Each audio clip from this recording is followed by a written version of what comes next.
취미로 일을 하면 가난한 이유. 사람들은 좋아하는 일을 하면서 돈을 버는 것이 얼마나 행복한 것인지 이야기한다. 그러나 그들이 좋아하는 일을 선택했다고 많은 돈을 버는 것은 아니다.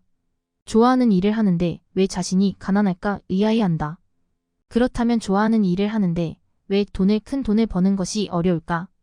그것은 자신이 좋아서 선택한 직업이 돈 버는데 꼭 필요한 일인가? 또는 아닌가? 에 따라 다르다.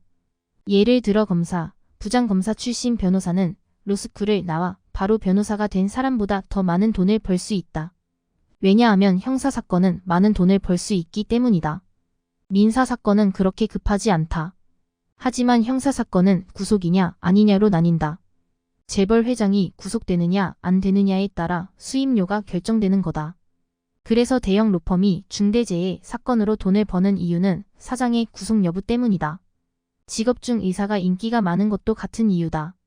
사람은 생명이 걸려있는 문제에 돈을 아끼지 않기 때문이다. 의사는 중세 이전부터 인기 있는 직업이었다. 하지만 2000년대 이후 의사의 인기가 급상승한 것은 우리나라가 선진국이 되었기 때문이다. 선진국이 될수록 사람들의 소득 수준이 높아졌고 자연스레 건강에 대한 관심이 많아져 의사가 인기가 높아진 것이다. 그래서 선진국에서는 의사가 돈을 많이 버는 직업이기도 하다. 그 인기의 이유는 의사가 사람의 생명을 다루는 직업이기 때문이다. 죽으면 돈이 필요 없다. 즉, 의사가 되는 것이 형사사건에서 변호사가 되는 것보다 인간의 삶에 있어서 더 필수적인 일이다. 따라서 의사가 되면 일반인보다 중산층으로 올라가는 것이 더 쉽다.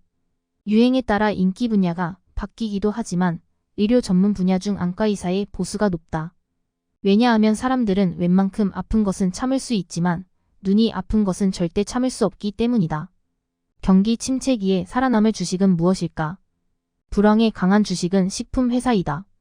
불황이 오면 수입이 줄어든다. 불황이 오면 대부분 사람들은 소비를 줄이는 경향이 있다. 그러나 불황이 온다고 안 먹을 수는 없다.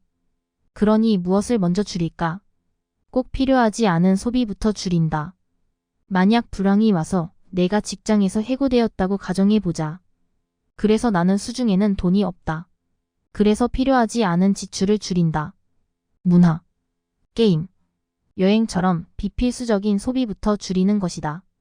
코로나 사태가 한창일 때 행사장을 누비던 인기 MC가 일자리를 잃고 배달라이더가 되었다. 왜냐하면 팬데믹 와중에 행사 MC는 필수 업무가 아니지만 음식 배달은 필수 업무이기 때문이다. 결국 내 직업이 생사가 달린 긴급 상황인가? 감옥에 들어갈 급박한 일인가? 아니면 없어도 되는 일인가에 따라 수입이 결정된다. 그래서 내가 좋아하는 일을 하면 대부분 돈을 벌지 못한다. 그러니 애초부터 돈을 벌 수 없는 일을 하면서 왜 돈이 벌리지 않느냐고 불평하는 것은 모순이다. 내가 좋아하는 일은 먹고 마시고 노래하고 춤추고 노는 것이다.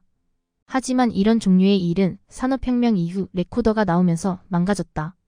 복제가 보편화되었기 때문이다. 과거에는 노래를 잘 못해도 공연을 통해 생계를 유지할 수 있었다.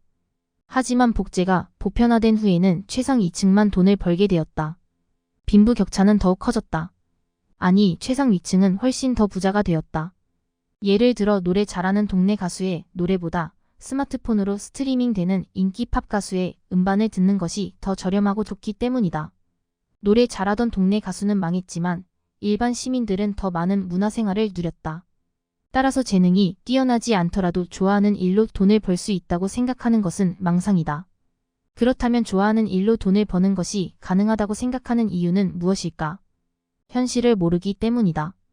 특히 아이들의 경우 더욱 그렇다. 아이들은 사회생활을 해본 적이 없다.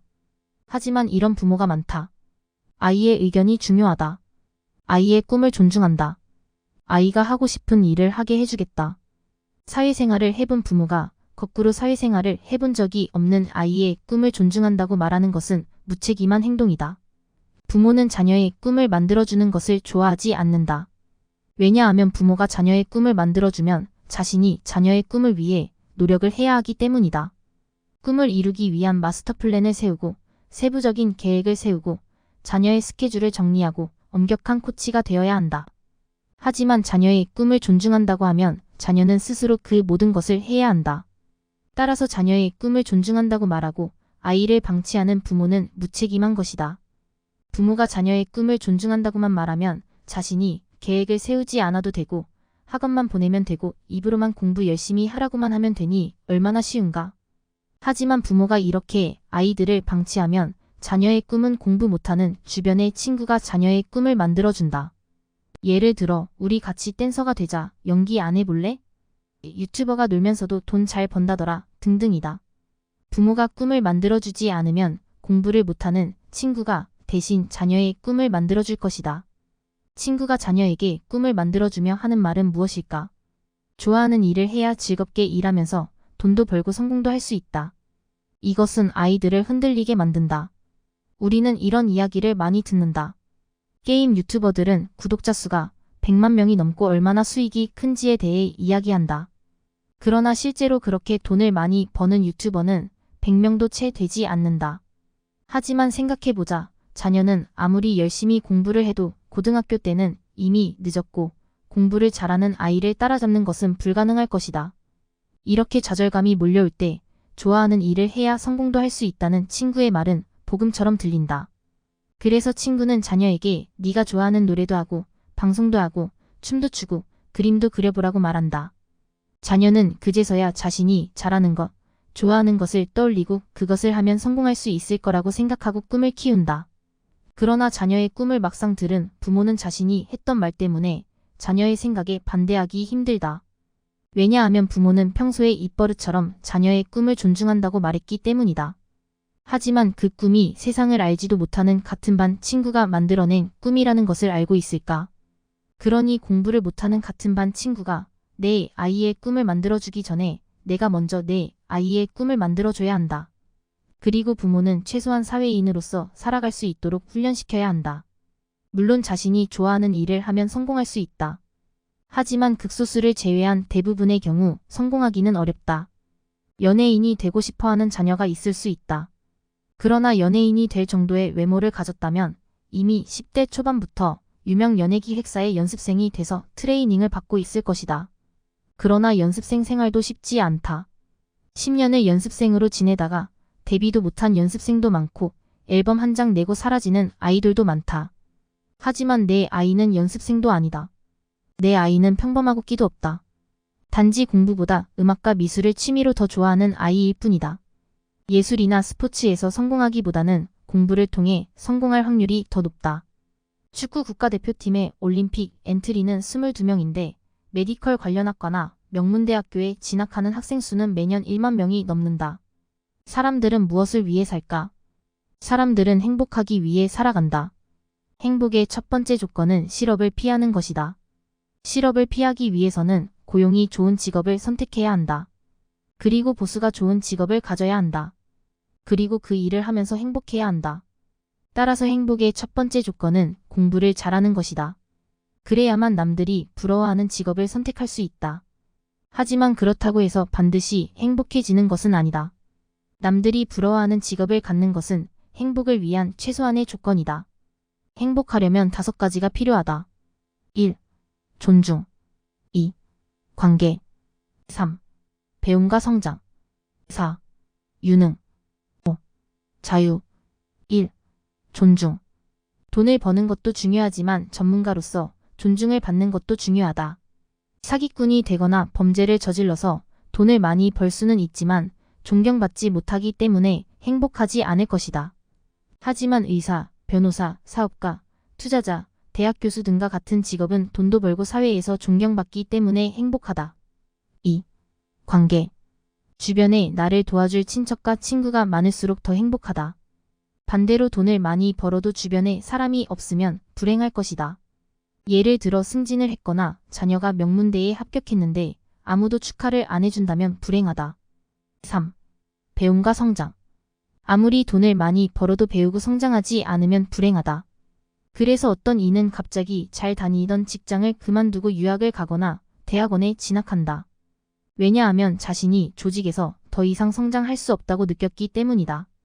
게다가 다람쥐쳇바퀴 돌듯 반복되는 일만 하면 지루하고 뒤처지는 느낌이 든다. 그래서 매일 책을 읽는 것이 배움과 성장에 도움이 된다. 4. 유능. 내가 잘하는 일을 하고 있는가? 라는 질문은 행복을 가져다 준다. 예를 들어 축구를 아무리 좋아해도 발이 느리면 잘할 수 없다. 따라서 내가 잘하는 분야의 직업을 갖는다면 다른 사람에게 인정받기 때문에 행복하다. 자유. 아무리 돈을 많이 벌고 사회적 지위가 높고 다른 사람들로부터 존경을 받더라도 하루 종일 일에 묶여 있다면 불행한 것이다. 매일 월급을 받기 위해 일하고 있다면 직업에 갇혀 있기 때문에 불행한 것이다. 그렇기 때문에 기업가들은 자신이 없어도 조직이 잘 돌아가는 시스템을 만들어 놓고 여행을 다닌다. 취직이 쉽게 되는 직업일수록 일을 쉽게 그만둘 수 있다. 배낭여행을 다니다 보면 간호사, 트럭 운전사, 요리사 등 다양한 직업을 가진 외국인들을 많이 볼 수 있다. 왜냐하면 여행이 끝나고 귀국하면 언제든 일자리를 찾을 수 있기 때문이다. 안정적인 직장이 있더라도 1년 365일 일하는 것은 그만둘 자유가 없기 때문에 불행한 일이다. 결론. 돈은 생사가 걸려 있을수록 더 많이 번다. 그렇기 때문에 돈 잘 버는 직업을 통해 돈을 벌고 그 돈으로 좋아하는 취미를 하는 것이 행복한 삶을 사는 비결이다. 돈을 못 벌어도 좋아하는 일을 해야 한다면 돈, 명예, 권력 등은커녕 타인의 멸시를 견디고 배고픔을 참으면서도 좋아하는 일을 할 수 있다는 것에 감사해하며 일을 해야 한다. 그럴 경우 인생은 쉽지만은 않을 것이다.